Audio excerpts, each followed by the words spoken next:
What's up, YouTube? This is Scott again with Freakin' Fishing. Now we're continuing with our Bass Club 101 series. Now what we're doing today is we're going to go over some mandatory supplies that you will need for these bass tournaments. So let's get started.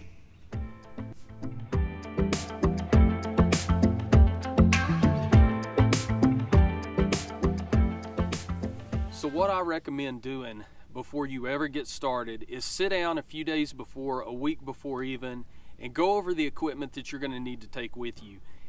Anything that you want to take, make a checklist. Have that ready so that when you pack up to go, you know exactly what you need to bring and you don't miss anything. So let's get started with the equipment. So the way I'm going to do this is I'm going to go over some of the mandatory equipment that you're going to need to fish these tournaments. You're going to need to bring all this stuff with you when you go. Some of it's going to be optional, but most of it is mandatory. It's stuff you're definitely going to need. Now, I'm not going to go over tackle, fishing poles, all that kind of stuff, because you know what you're going to bring with you there. So let's get going. All right. So, number one, bring a life jacket. Now, I mean, goes without saying, but it's the law, and you're going to need one. And get a good one, because it's going to be worth it. Now, I got this automatic life vest that automatically inflates if you go overboard or something like that. You don't have to get something like that, but you need something good because boating's dangerous, and at these tournaments, it can be even more dangerous because guys are flying around, they're not always paying attention, so make sure you have your life vest. Now, number two, you are going to want to have your boat registration with you at all times. You're also going to want to have your fishing license. Now, that's another thing that goes without saying, but it's something that you could forget very easily. You want to make sure that you have those things with you when you go. All right, next, if you want to catch any fish, you're going to have to weigh them in, right? So you're going to need some kind of weigh-in bag.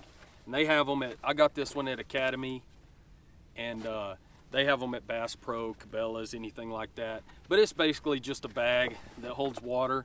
This one's got dark inside, and a lot of people say that it helps keep the fish calm. But this bag is plenty big, holds water.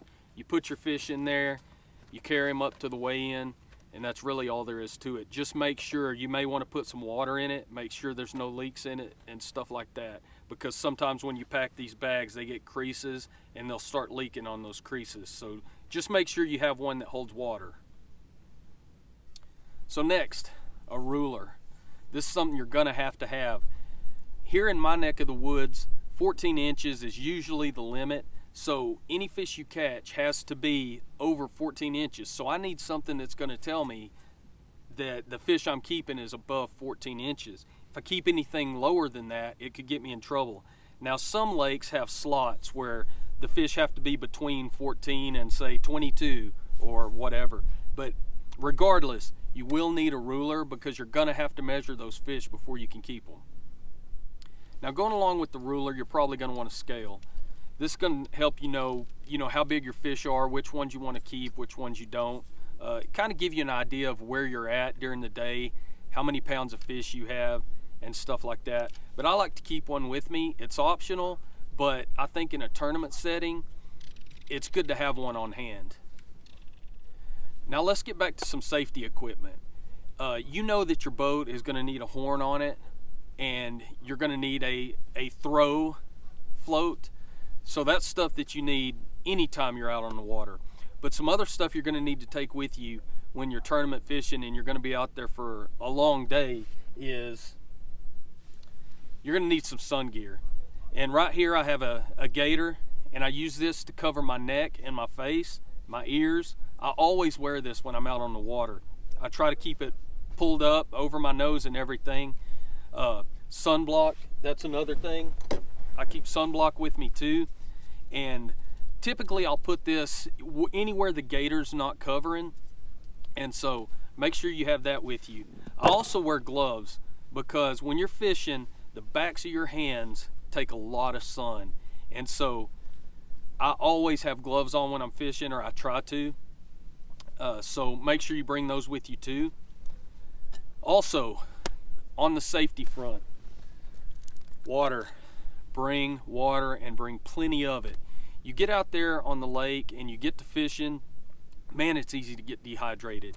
You don't think about how long it's been since you had your last drink. I like to bring water and I like to bring Gatorade because a lot of times I'll get out there and be like, man, I'm thirsty and it's been a while since I've had any water, so I'll down half a Gatorade or something, and I think that helps replenish your fluids. So make sure you're bringing water with you when you go too. Now another thing I like to keep on the boat with me is a weather radio.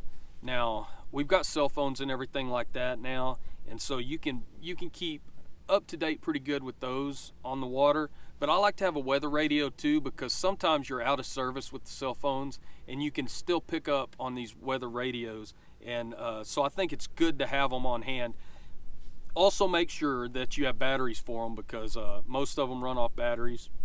There's some that can plug into the boat, but make sure you have fresh batteries in those.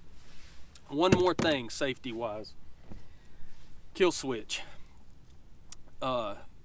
Some boats require them, some don't. Some tournaments require them, some don't. But this is one of the main things when you're boating, when you're fishing, you need to have this thing on. Just get on YouTube and look up videos of wrecks when they weren't wearing these. I mean, they're awful. The boat just keeps going.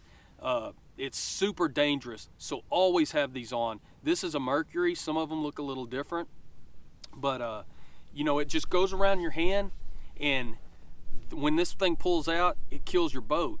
So if you fall overboard, this kills your boat, and your boat stops. It's close to you, so it don't leave you out there in the water, and it also don't run up on somebody else, because these guys get going so fast, and you hit waves, and if you fall out of that boat and that thing don't stop, it's super dangerous. So guys, make sure that you're using these kill switches. All right, one more optional thing I wanted to talk about is these cull tags. And basically what these are they're for your live well. If you're catching a bunch of fish, say you have 5 fish in there, you catch a 6th and you need to cull one out. Well, these are really cool because these clip to the lip of the fish, and then you've got these floaters here, and they're all color coded. So if you know your smallest fish is the yellow one, you can grab that yellow one, lift it up, grab that fish and get him out of there, put the new fish in. So this is going to save you a lot of time on the water if you're having to cull fish, and also when you get to the weigh-in, you can get your fish out a lot easier out of the live well. So these are optional, but they come in handy. All right, so if you can think of anything else that I've forgotten that's mandatory equipment, just hit me up in the comments, put it down there, let people know. Hopefully I've covered most of the things you're gonna need. If I think of anything else, I'll let you know in a following video. There's a few more videos coming up in the series before I actually get on the water, but I'm getting really excited about it. Hopefully y'all are enjoying these videos. Hopefully you'll learn something. Be looking for the next video, and until then, go fish.